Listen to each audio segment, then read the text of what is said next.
looking at the martial arts aspect a little bit more specifically, there's this one terrific scene between the teacher and the student in the film where she's asking about the element of aggression. Oh yeah. And she's having some affliction about that. Yeah. And so she was having some affliction with me during that scene as well.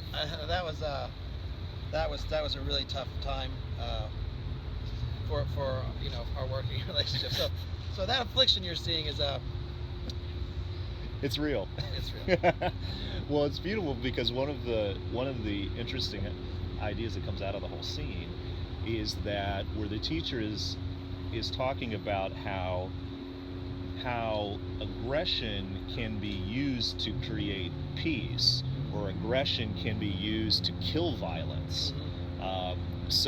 And that the martial arts can be a vehicle of that, or a container for that. So if you can talk a little bit more about that idea, about using what maybe could be, you could say, is a tempo of passion, aka aggression, to actually create peace. Yeah. This is a lot of the things are very subtle, and some of them I'm even a little bit afraid to talk about in our sort of current cultural climate.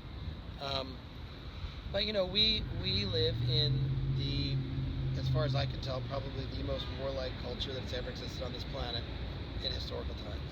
I mean, if you look at the amount that's spent on our quote unquote defense budget, which is clearly offensive. I mean, it's I think, growing up in America, it's mind-boggling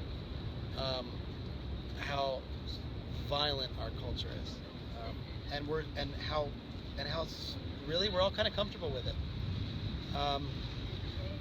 And I think people have this idea that you're aggressive or you're passive, and if you're aggressive, you're bad, which is ironic because we're pretty aggressive as a people, and we see I think we confuse passive and pacifist, which are different, right? Language is another interesting thing. But the point I make in the film, and it wasn't premeditated. I mean, that scene wasn't written. We just sat down, and I wanted to have a conversation with the character about when it's appropriate to defend yourself, and why that might be a good idea. I don't have any money. And it just kind of came up naturally that you can, like you said, how can you use that aggressiveness, that energy, to create peace? And I think you see it. You see it with. We used to see it sort of with activists, peace activists. Martin Luther King Jr. is a great example. Obviously, so is Gandhiji. That's kind of what I'm talking about. I mean, Gandhi was pretty aggressive about peace.